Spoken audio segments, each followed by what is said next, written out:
On the night of April 4, 1968, someone was waiting opposite the windows of the Lorraine Motel in downtown Memphis.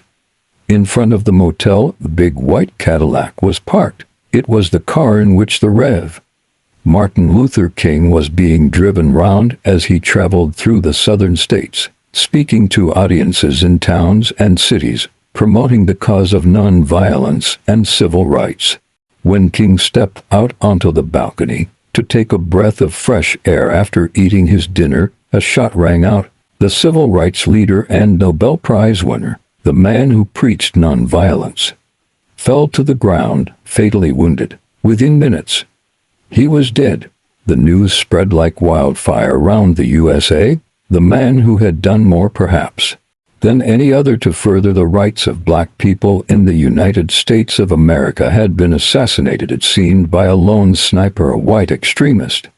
Weeks later, a man by the name of James Earl Ray was arrested and sentenced to 99 years in prison for the assassination. But is that really what happened? Though James Earl Ray initially confessed to killing King, it was not long before he retracted his statement. And to this day there are those who do not believe that Ray was actually guilty of the crime for which he spent almost 30 years behind bars. Indeed, even Dexter King, Martin Luther King's son, believed that Ray was not his father's assassin.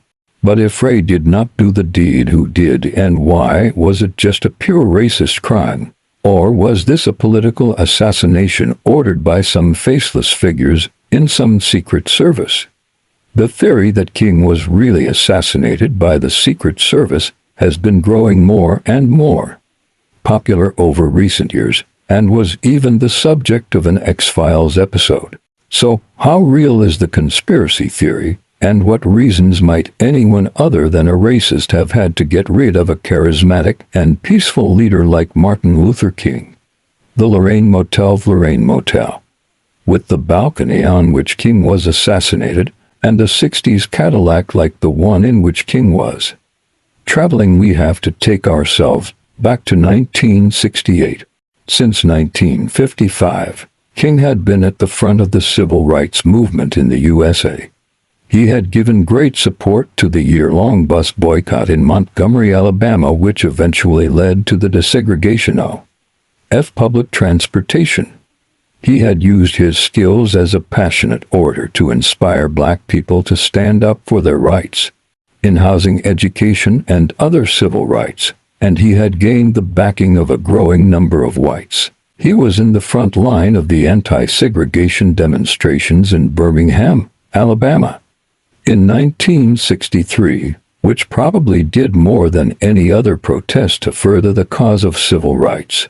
During his brief presidency from 1960 to 1963, Kennedy paved the way for a Civil Rights Act, which would officially ban race-based segregation throughout the USA.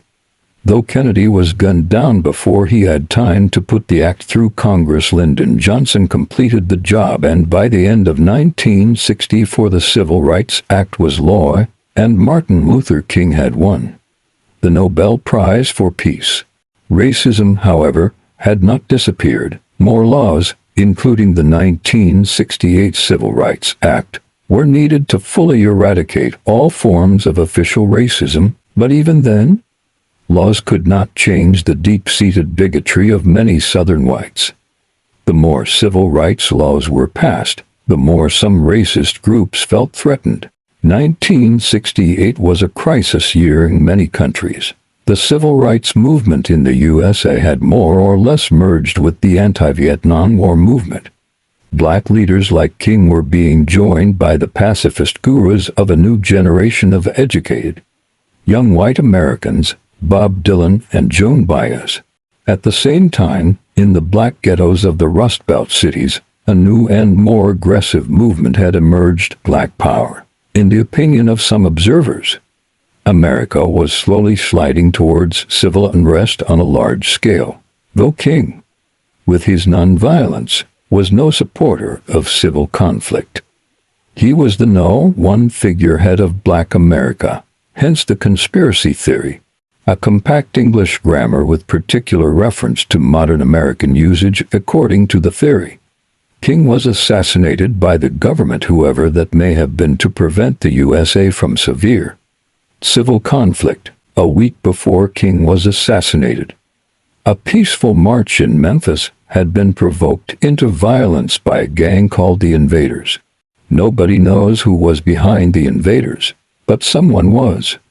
James Earl Ray admitted that he was involved in the assassination of King, but claimed that he was part of a plot, the dumb guy who was used by others who tricked him into it. He claimed that the gun that killed King was actually fired by a man called Raoul, but who Raoul was no one knows. Dexter King, who studied events surrounding his father's death in the minute's detail, believed that Ray was telling the truth. New scientific tests suggest that it was not Ray's gun that fired the bullet that killed King. So, if it was Raoul, not Ray, that really assassinated Martin Luther King, why did he do it? And on whose orders? Was it the CIA or some other secret organization, nervous about rising black militantism and opposition to the Vietnam War? Or was King's assassination masterminded by some secret white supremacist organization? Maybe we will know one day, maybe not.